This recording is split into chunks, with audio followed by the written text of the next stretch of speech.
Hey guys, welcome sa We Find Home, and ngayon pupunta tayo sa isang 3-story house, 4 bedroom, 2-car garage na house and lot dito sa Antipolo, Rizal. So ngayon pupunta po tayo ng One Amari Place dito sa Barangay Kupang, Antipolo, Rizal.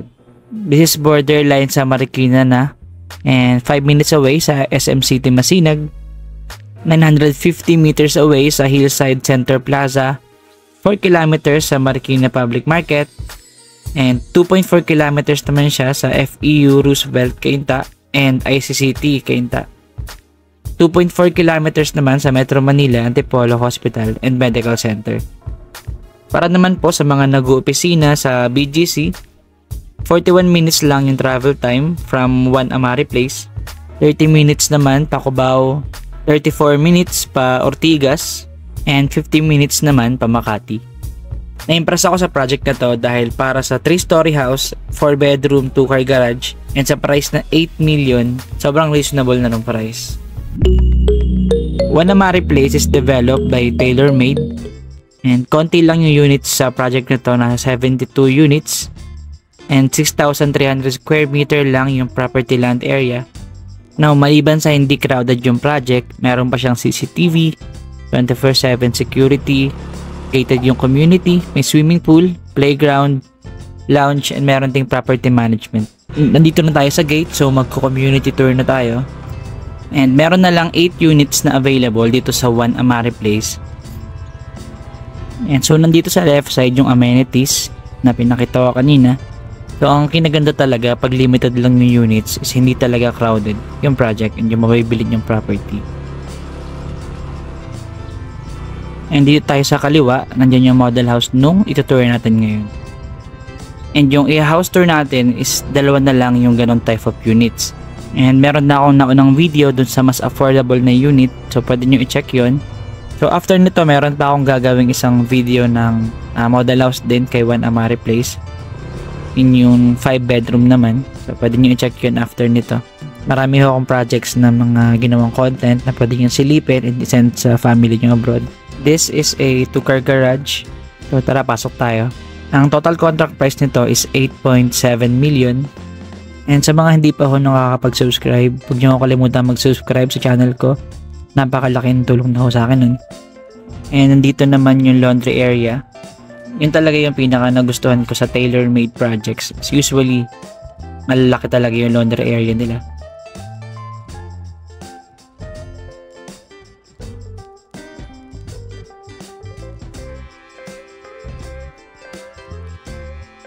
Ayan, so pagpasok natin dito yung hagdan pa second floor. And sa baba ng stairs, and may extra space para sa storage or kung ano mang gusto yung gawin. Itong room nito is maid's room, pero pwede rin itong gamitin para sa mga lolo't lola natin na mas gusto sa baba na lang dahil ayaw nang umakyat baba. And may sarili siyang CR and sink, even shower.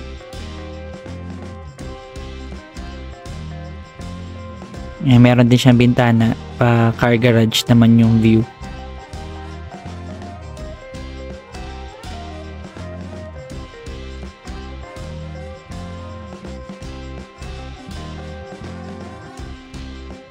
Akit na tayo sa second floor. So pag akit natin, ang unang yung makikita is yung kitchen area and dining area. Included na po yung granite countertop, yung overhead and base cabinet, pati yung kitchen sink sa gooseneck faucet. Now ito naman yung living area sa may bintana. Yung flooring na to is porcelain tiles.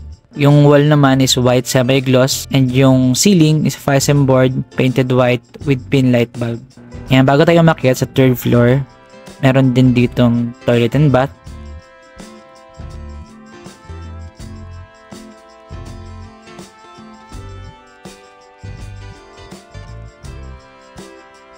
And ito po yung unang bedroom.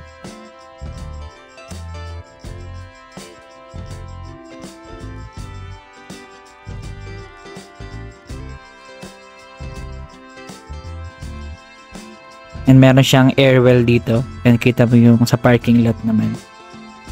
Kata tayo sa taas.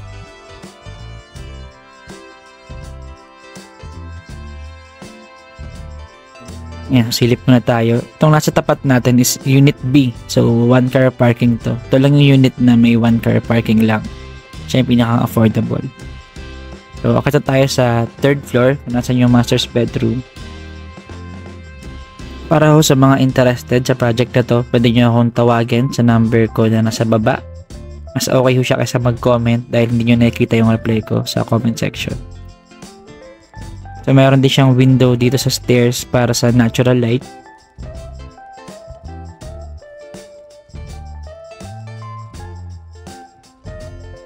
Now, dito sa 3rd floor, meron din siyang sariling toilet and bath. So, hindi lang ho nagawa pa yung ilaw kaya medyo madilim. So, pasensyaan nyo na.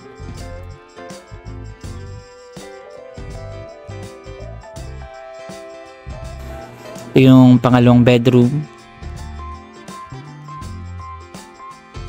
And kung may mga kaibigan din ho kayo na naghahanap ng property, kahit mga low-cost housing, meron akong ginawang content din.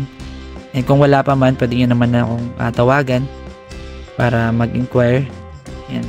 Pwede nyo rin akong i-contact sa Viber, WeChat, same din ho ng number. Lahat to nasa baba. Check nyo lang sa baba yung mga details na kailangan nyo.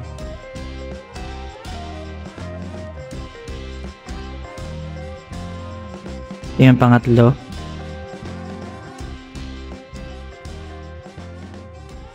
And parehas din silang merong airwell, kabilaan.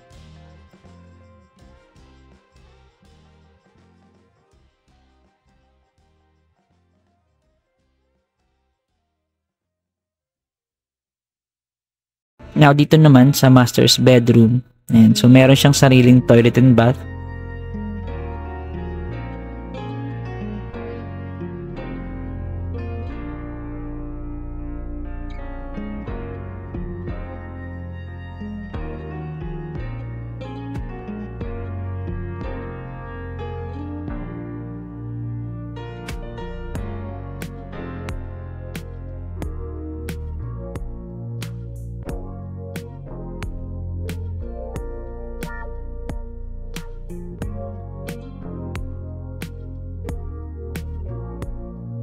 Para po sa ibang message and questions or inquiries, pwede nyo ako i-message sa number ko sa baba.